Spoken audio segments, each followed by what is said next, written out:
Today we're getting into the latest Tesla news, including the latest discounts Tesla is offering, Robotaxi production nearing, sales declining in particular markets, and more, so let's get into it, and a special thanks to MagBak for sponsoring this video. First up today, Tesla recently posted about their Robotaxi rollout, coming in June. We've known that has been their deadline, and they have reiterated this deadline a number of times, including on their most recent earnings call. But I think a lot of people expected that this would probably come by the end of June, or maybe get pushed to July. However, Tesla's AI page actually posted a question to Grok asking how soon June is, and this pointed to June 1st, starting a countdown to June 1st. But Tesla could be indicating that June 1st is when they plan to launch their first Robotaxi rides.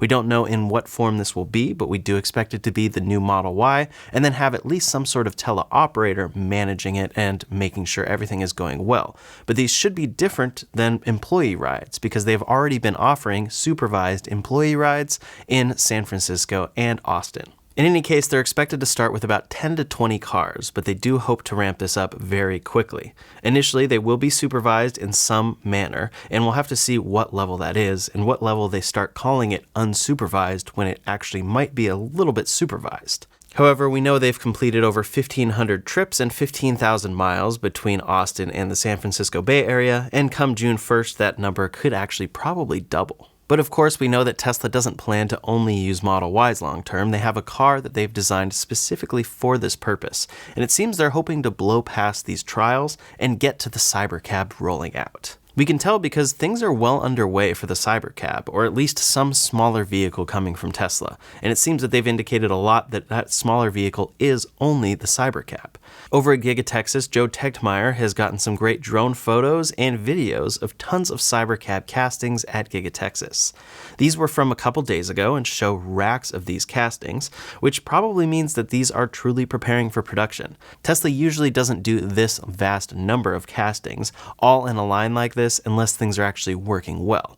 They wouldn't be prototyping necessarily this many castings all at once. But even more recently, Joe posted some more close-up photos of these castings, and this time it appears that there are front and rear castings included here. Some of them are flatter, and some of them take the shape of what would be the rear casting itself. The big difference with the Cybercab is that it will be built using Tesla's unboxed assembly process, so it's going to have a lot of bigger parts than we've seen before from Tesla, and things are going to come together in such a different way at the factory that it should make it much more productive and much more efficient. With that said, many do still speculate that these are castings for some other vehicle that Tesla has yet to announce that will be drivable, but I think in Tesla's mind, come June, they'll be able to validate this Robotaxi, and then come 2026, they'll be in volume production of the Cybercab and able to truly roll it out to multiple markets.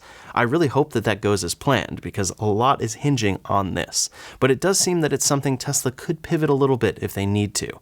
If they need to pivot to adding a steering wheel, we know that they've already tested the Cybercab in many different markets with a steering wheel, but it might actually require too much change to that car for them actually to ship this. I mean, maybe people wouldn't want a two-seater vehicle in the shape of the Cybercab unless it's self-driving. So Tesla has somewhat painted themselves into a corner on purpose here, because it's a perfect car for their use case in their minds, but if they don't achieve it, that's a pretty big deal. In any case, it seems that Cybercab production is nearing, and they're getting all of the initial pieces going in some large quantities. So the last step there is unsupervised full self-driving actually being achieved. Next up today, one of the hardest parts about running an online business is keeping productivity up. That's why I was super excited when MagBak reached out to me a few years ago and sent a few mental performance shots for me to try. Rather than just offering another overly caffeinated beverage, MagBak focuses on what's important, ingredients that your brain and body need in order to thrive. Caffeine alone doesn't actually give you energy. It blocks the adenosine neuroreceptors in your brain, which tell you you're tired, leading to caffeine crashes. However, MagBak combines 12 ingredients brought together after conducting hundreds of studies to help support your body's energy engine, ATP, instead. On top of this, the L-theanine inside helps extend your normal caffeine release. The effects compound day to day, and I've had many experiences doing my most productive work after taking this a few days in a row.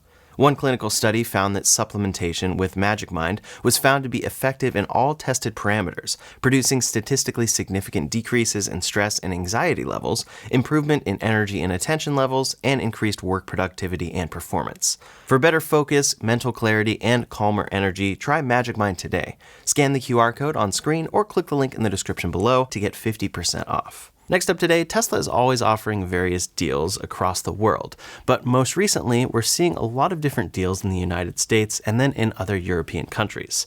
First off, in the United States, the Model Y is readily available. The refreshed Model Y was anticipated for a long time from Tesla, and now that it's finally here, it's actually become available fairly quickly. In certain areas, the Model Y is now fully available. I know that in my area, there are 4 different paint options that I can get for immediate pickup, and one of those options is actually the Launch Series. So I'm able to get this car in gray, red, or white, or the white Launch Series, and all of those are available for immediate pickup.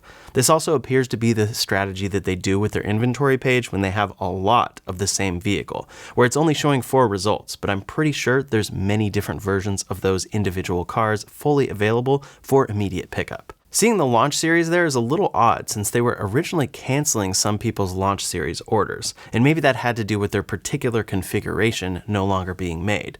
But the Launch Series is available to some degree, and if you were planning to fully upgrade this car, it actually can be a good deal since it includes FSD, the acceleration boost, and more. However, it's not the best sign in the world that this brand new car, this refreshed car, doesn't seem to have all that much demand. It seems that Tesla is already outpacing their demand there before they've rolled out other configurations of it and before they've truly scaled it up all the way. But the biggest discount I see on Tesla vehicles right now comes via the Cybertruck. The Foundation Series Cyber Beast is marked off $11,990, and this is for a brand new 2024 version of this car.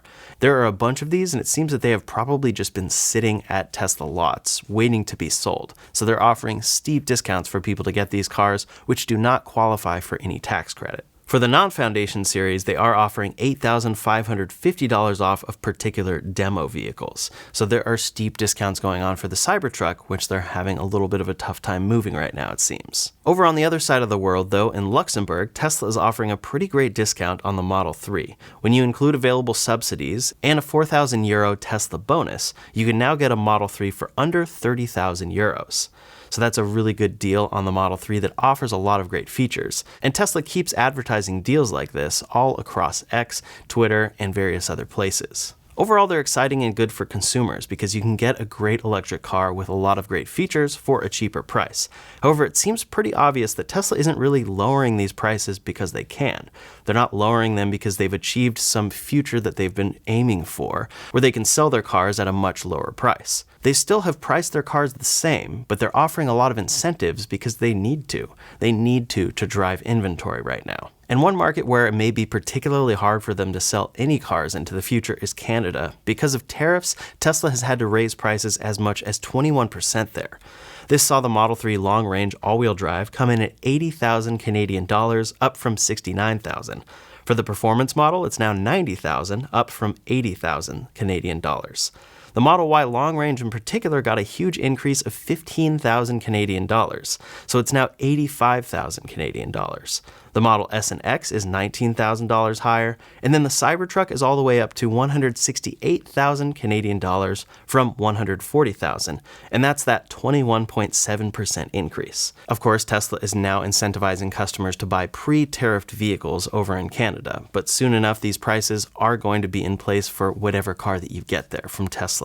So again, it's an interesting situation all across the world. Everything is being affected in different markets, but it doesn't seem that when Tesla is able to drop their prices, they're not really doing it because they can and because they're finally able to offer these cars at lower pricing. It's kind of because they need to in order to drive sales, which obviously isn't the best position to be in. However, one thing that's coming up is more affordable vehicles from Tesla, and those will be where they can offer them at a lower price, and they're actually still realizing that difference. It's not like they're really taking a loss, they're actually offering a cheaper car that they're selling at a cheaper price. I'm excited to see those come to be, even though at this point we expect that they're probably just stripped down versions of the Model 3 and Y. Now over in Europe, it seems that Tesla is having a sharp decline in sales. We've heard these reports over the last couple months that Tesla sales have been declining all around the world, but Tesla largely blamed this on the Model Y changeover. And I was actually being patient before commenting on this because the Model Y changeover is a pretty big deal since that's their best-selling car. Well, over in Europe, now for Q1, we have seen that full electric car sales rose 28%, but Tesla sales slumped 37.2%. In Sweden, they were down 81% to the lowest level since October of 2022. In the Netherlands, down 74%, Denmark down 67%, France down 59%, and Portugal down 33%. Most of those numbers are specifically for April compared to previous months. So April marked the 4th straight month of declining Tesla sales across a lot of Europe, contrasting with a 28% rise in overall EV sales in the same region. Of course, that Model Y changeover is a big factor here, as I was mentioning, but it's continuing enough that even with that car relaunched, it may point to more going on. Of course, Tesla is facing increased competition from Chinese EV brands like BYD, Chery, and SAIC, which have seen significant sales increases over in Europe. But then there's, of course, the big elephant in the room that a lot of people seem to blame all of it on, which is Elon Musk's political affiliations.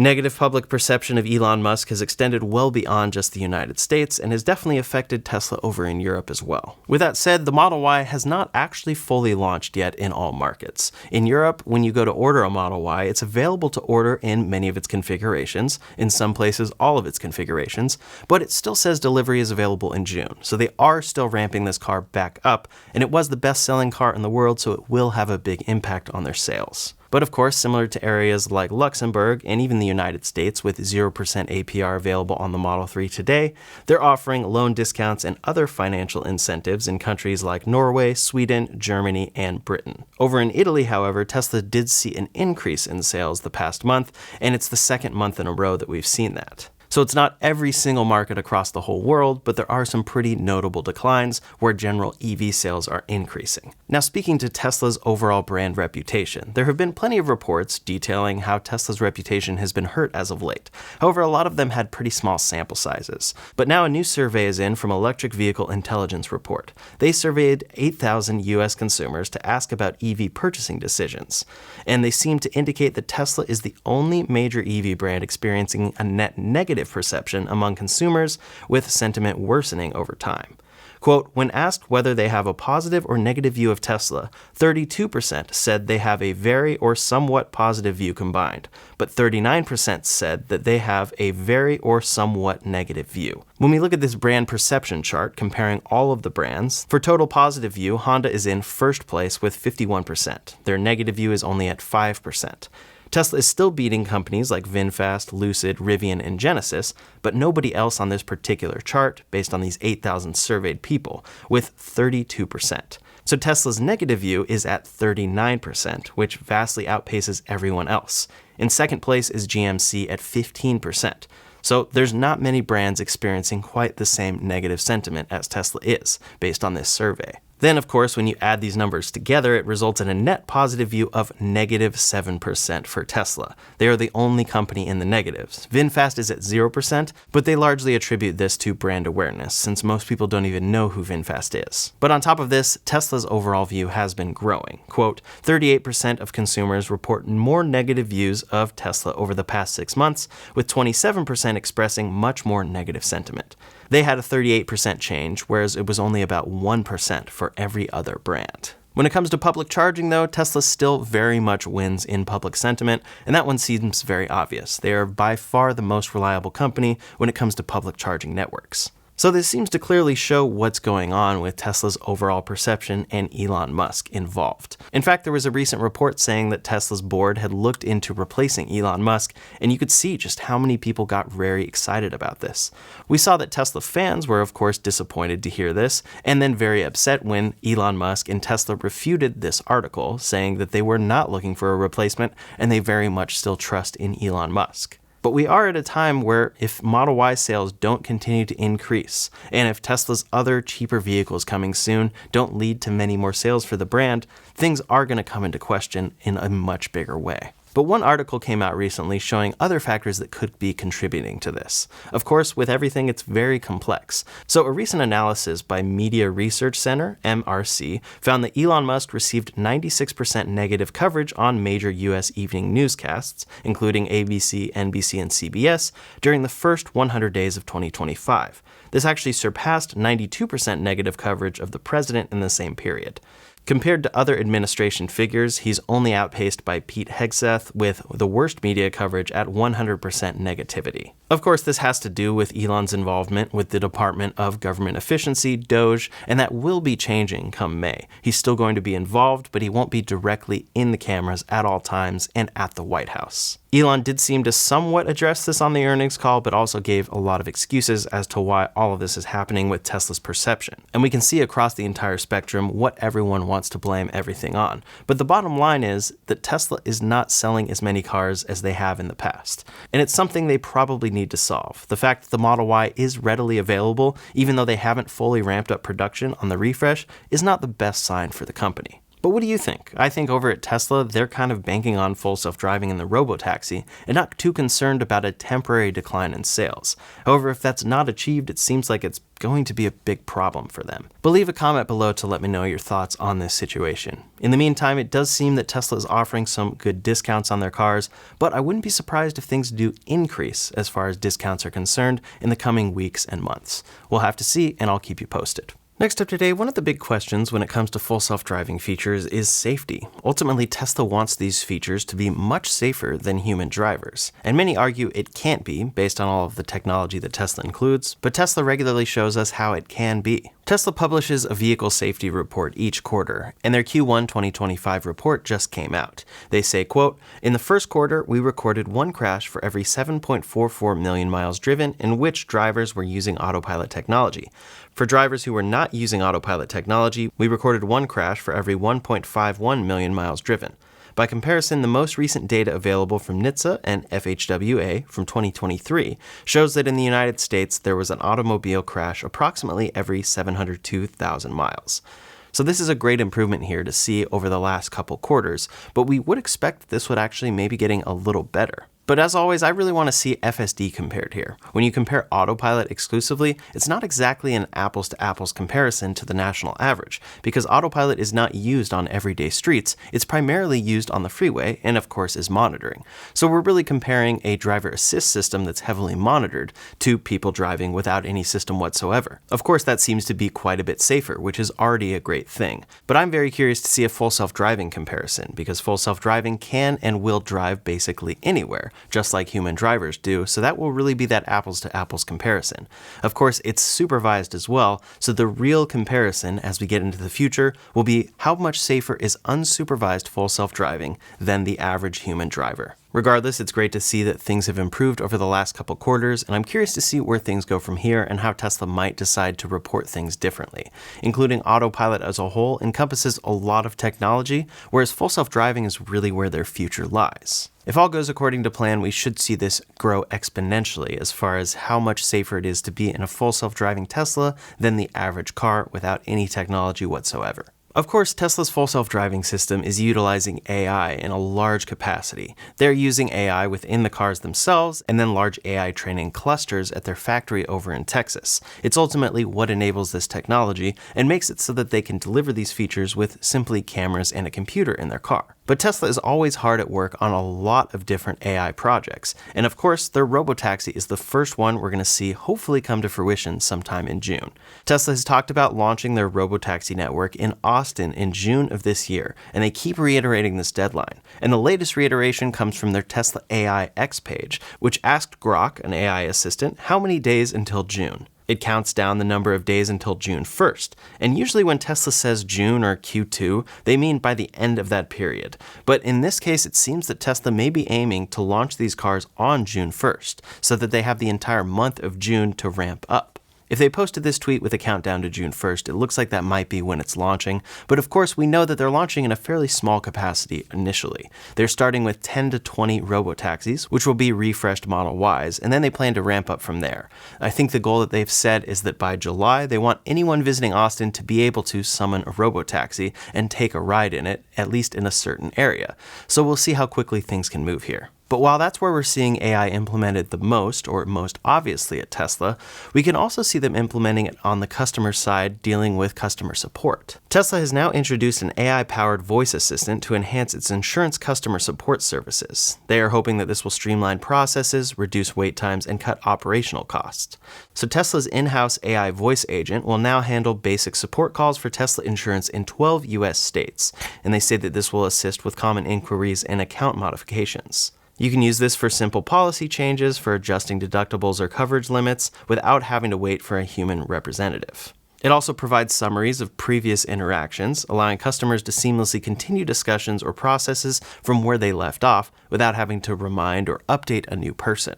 Of course, more of the complex matters are going to have to be handled by humans, but this should be something that allows their phone number to be still very useful for a lot of customers and reduce wait times, because all of the customers who have these basic questions but need to talk to somebody are able to do it with an AI voice assistant. It's definitely a pretty crazy future there, but it's something that seems like it will actually help those who really need to talk to a human to get to a human, and those who can get things handled with an AI assistant can do so in an effective way. But we'll of course have to see how this works in practice and how well it actually handles people's needs. Either way, it should help with wait times for Tesla insurance, at least in 12 states for now. But this comes alongside a number of Tesla AI tools, including a chat-based sales agent on their website and an AI support feature in the Tesla app that offers a personalized experience. Those are AI-based chats that are helping to answer a lot of basic questions, and it now takes the burden off of humans to repeatedly answer some basic questions and puts it on an AI assistant that could actually be very useful. The nice thing about an AI chat assistant, if you haven't used one before, is that you can go back and forth, and you can say, no, that's actually not what I meant, very quickly, and it will understand that. It's not just a form that it's giving you back an answer at. It can actually think about things and do a much better job than your average chat that we've probably been used to for years now. I'm curious to see how well all of these work in practice, but it's another way that we're seeing Tesla utilize AI across the company. Now, on the other side of things regarding software are some features that are not AI related for Tesla's cars, and these have been heavily requested by customers, and rumors say that they could be coming soon. The first one is lumbar support being saved to your driver profile. As of right now, your driver profile saves most of your settings for your car, and it even syncs over the cloud, making it so that when you get in a different Tesla, you simply log in and it's very easy to get your car exactly where you're used to, including everything like your streaming logins. But one thing that wouldn't be included is your lumbar support system for cars that have adjustable lumbar support. This means that the car will automatically adjust everything, but you'll have to adjust that rearview mirror manually and then adjust your lumbar support if you notice it out of place. But Tesla's VP of Vehicle Engineering, Lars Moravy, acknowledged the feasibility of this feature, noting that while lumbar support lacks absolute position sensors, the company might implement a solution by timing the motor's operation to replicate preferred settings. Of course, it's not something we're expecting very soon here, but he indicated this is probably something they could deliver in the future. Then one feature Tesla could ship would be something I think would probably be pretty popular, and that's the option to retrofit a stock into the Model 3. In the Model 3 and S and X and Cybertruck, Tesla entirely got rid of stocks behind the steering wheel in favor of buttons on the steering wheel and shifting on screen. Now, shifting on screen is still something that's included in the new Model Y, along with auto shift, but when you go to use your blinkers in the Model 3 and all those other cars, they're blinker buttons, and some of them are touch sensitive and can be a little finicky. On top of that, a lot of people just prefer the stock. So that's why in the Model Y, Tesla still shipped a stock on that car and did not include blinker buttons. As such, it seems that Tesla may be considering a retrofit option for the Model 3 to add that stock that they have now installed on the Model Y. Lars Moravy indicated that Tesla might consider offering a retrofit option to add turn signal stocks back to these models, similar to the very simplified stock on the refreshed Model Y. Now, as someone who's used to these blinker buttons, overall I don't really mind them, except for when I'm in the middle of a turn and need to signal somewhere else. Those are the cases where it just seems like an unfortunate design, and so a stock could make sense here. We know that Enhance Automotive has shipped their S3XY stocks, and those have been fairly popular amongst customers who want to add a stock back to the Model 3, but love the Model 3 as a whole. Here, as a retrofit, Tesla could be offering this, and I do think it would be fairly popular. It's just one of those controls people are so conditioned to use in a certain way that completely changing it makes them almost not want to get this car. In any case, those features could be coming soon, and I'll be sure to update you when they're actually available. That's all the latest Tesla news for today, so in the meantime, if you want to see full details on that Wall Street Journal report, you can check out that video linked up here or in the description below. Thanks so much for watching, and I'll see you on the next one.